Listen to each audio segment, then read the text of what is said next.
Hey there, welcome to day 1153 of What's She Up To Now. Sharon Horne-Ellstrom here, documenting my journey as I transition from the brick and mortar corporate world of business to the online world of business.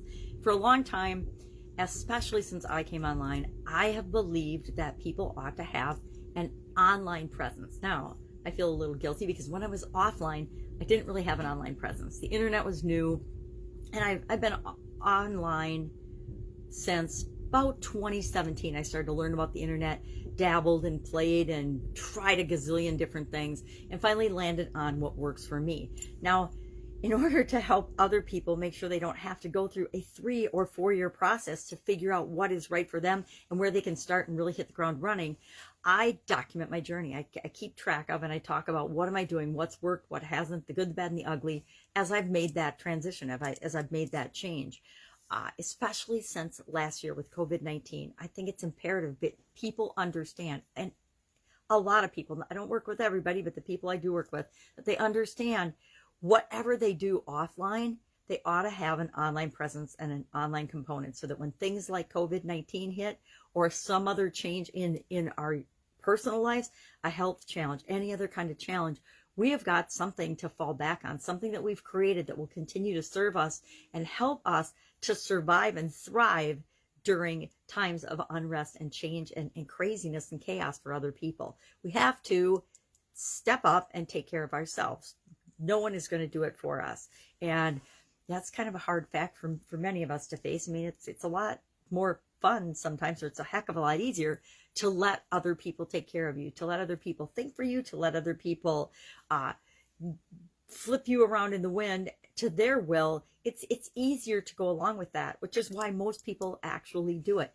And I've had times in my life where I like to think I'm fiercely independent and do my own thing and think for myself, but I have found that I've been coasting and just going along with my ex-husband, going along with my family and friends, just going along to get along, right?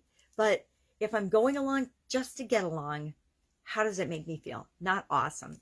So today I want to talk a little bit about routines and the road to hell, because in our 365-day challenge to do one thing every day that centers us, our challenge talked about routines and doing less of them. I'm trying to get to the page, and I've got a marker in it, so why not use the marker?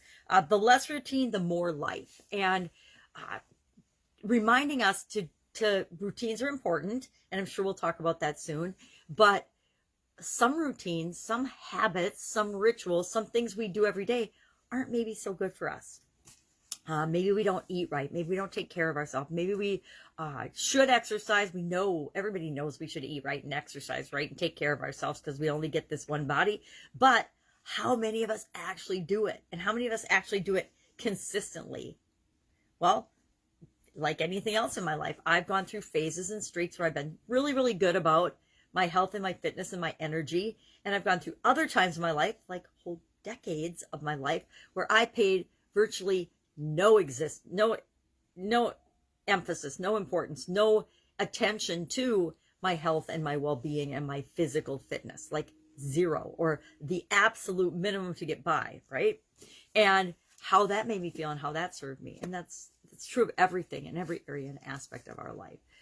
We intend to do the things we know that are good for us. We actually often convince ourselves and brainwash ourselves into believing that we intend to do the things that are good for us. We all think that we're doing what's best for us at any given moment, at any given time. Even if the evidence shows us that what we're doing is absolutely crazy, half-cocked, nuts, off the reservation, whatever you want to use to describe that. Even if the evidence is showing us that what we're doing is not working and is not good for us and doesn't make us feel good, we'll still continue to do that if it's worked for us in the past, if it served us in the past. Our subconscious loves us to stay the same, to stay in the same routine. And our subconscious would love us to do everything on a routine, regular, automatic, habitual basis. Unfortunately, that means the results we're getting right now will be the results that we continue to get for the rest of our lives. If we don't do anything different, if we don't change our thinking, if we don't change our actions, if we don't change anything in our life, we'll continue to get what we've always been getting. And for many people, that's okay. That's good enough. But is good enough really all that we're capable of? Probably not.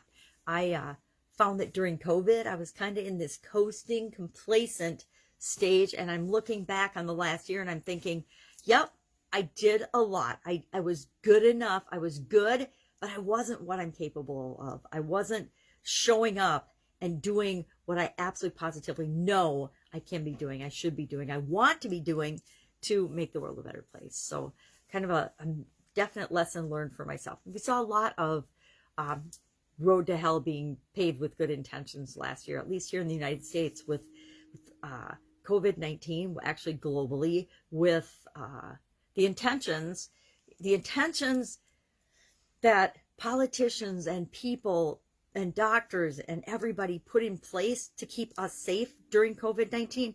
I think the intentions all started out good, right? They all meant to protect us and do good things, but they got carried away. They got convoluted. They got hungry for power, and it became more about controlling people and having power and executive order and executive powers than it did, and at every level of government, right? Down to municipalities, right? Yeah, I bet even neighborhood watches had rules for certain areas in some neighborhood watches or HOAs. I know my mom lives down in Texas, and her homeowners association has all kinds of rules. Now they're in a 55 and over community. She is, but their homeowners association has all kinds of rules and things that they did on a community, just a little neighborhood level. You know, they shut the pool, they shut the exercise club, they did all kinds of things with good intentions to protect and keep their community safe. Yet some of it was carried over. It's a year later and the pool still hasn't been open. It's a year later and we're still not able to go out and about our lives without face masks. I don't know about you, but face masks to me, wherever I go, whenever I'm wearing them, I feel like I'm robbing something, or I feel like I'm hiding or whatever. If I'm not out in the cold and have a face mask on to keep my face warm, it just feels weird and strange. Yet we intend, and I wear one all the time, not when I'm walking out in nature by myself, because that's when I want to get fresh air. But if I'm going somewhere where there's people, I'm going to wear one just out of respect for other people and just to be kind and humane. I remember when I was sick, even before COVID, if I had a cold or a cough and I was going to the doctor, I would wear a face mask, right? Because why would I want to spread my germs to everyone else in the doctor's office? They're already sick, right? They're there for a reason. The last thing they probably need is my germs on top of it, giving them some kind of a virus or cold to add to their already painful or ailments, whatever they might be. So thinking about this a lot, and I actually have been working on and thinking about and reevaluating my own routines and habits and rituals and things that I do on a regular basis. Like I have a morning routine, I have a daily routine, I have an evening wind down, go to bed routine, and I am always continuously improving and evaluating that and saying, all right, well, is this working for me? Is this serving me? I'm actually doing that with affirmations and affirmations right now and saying, all right, I've been saying the same affirmation for more than a year. I won't even admit to how long. And it is ineffective. It's not working. It's not moving me in the direction I want to go anymore. So what do I need to do? I need to say, all right, or think about what can I change about that? What needs to change up? What needs to be different? What about the way I'm saying this or phrasing this? I mean, I still have the same intention. I still have the same desire. I still want the same end result. But what I'm saying and telling myself to get me there isn't working anymore. Well, I could continue to keep doing it and saying it for another 10 years or something, but is it going to get me where I want to go? No. I realized that about one of my beliefs lately. I have a strong belief that we do what we can with what we've got right now. And my intention behind that belief is to get myself and other people to always be taking action. Get an idea, act on it immediately. Decide you're going to change something, change a belief, act on it immediately, and then replace it with another belief, a more empowering belief. And I realized that that's a really good belief. It was a good belief when COVID first hit. Do what you can with what you've got right now. Don't stop. Don't be stuck. Do what you can. Take that next step. Do what you can with what you've got right now. But I found I was switching that over the last year, and I was using it as this is good enough, and I don't have to necessarily improve it because it's good enough to get me by right now. Well, that's okay, but guess what that was doing? It was keeping me stuck in the right now. Good example.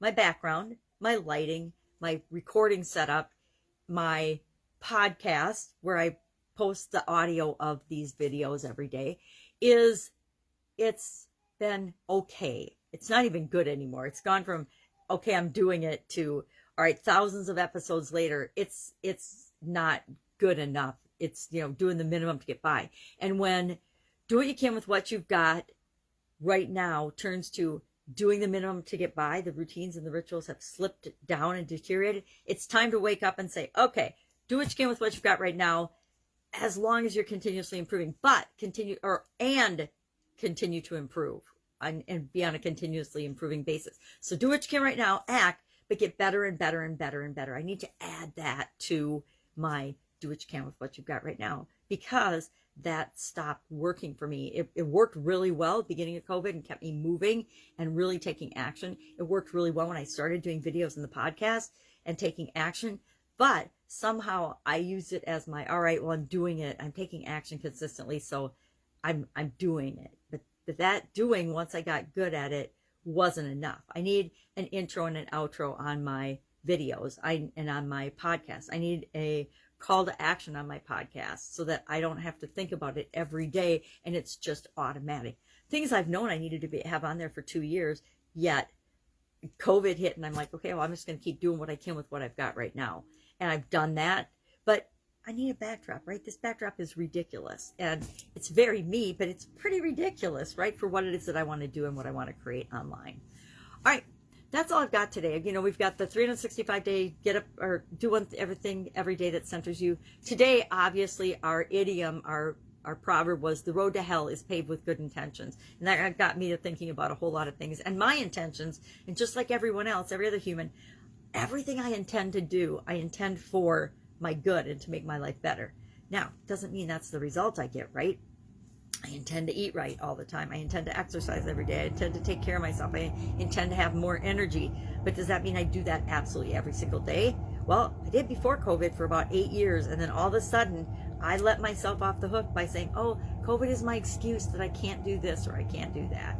And actually, there were like laws and rules of certain things I wasn't really allowed to do or encouraged and discouraged from doing. But that's not a very good excuse, right? After a year, we need to have figured things out to be moving forward in the direction we want to go in every area and aspect of our life. Can't be sitting back and saying, oh, I'm just going to wait until the world goes back to normal, because it ain't going back to normal. This is normal. Anytime there's a change, normal shifts, normal evolves, and we need to evolve and grow right along with it. That's it. Have an awesome day. If I can help you in any way, hit me up in the comments below. Otherwise, I'll be with you tomorrow just to share what I'm doing, what's working, what's not. Oh, and we'll talk about the next Get Up and Go challenge starting next Wednesday, April 1st, 30-day free challenge. Might very well be the last 30-day free challenge that I do on the Get Up and Go framework or at all, because I am changing and evolving and growing, and 2020 is over now, and it's time to move into what's next instead of staying stuck. One of those do what you can with what you've got right now. Well, I've known better for at least 2 years. It's time to do better. All right, have an awesome day. I'll, of course, see you tomorrow.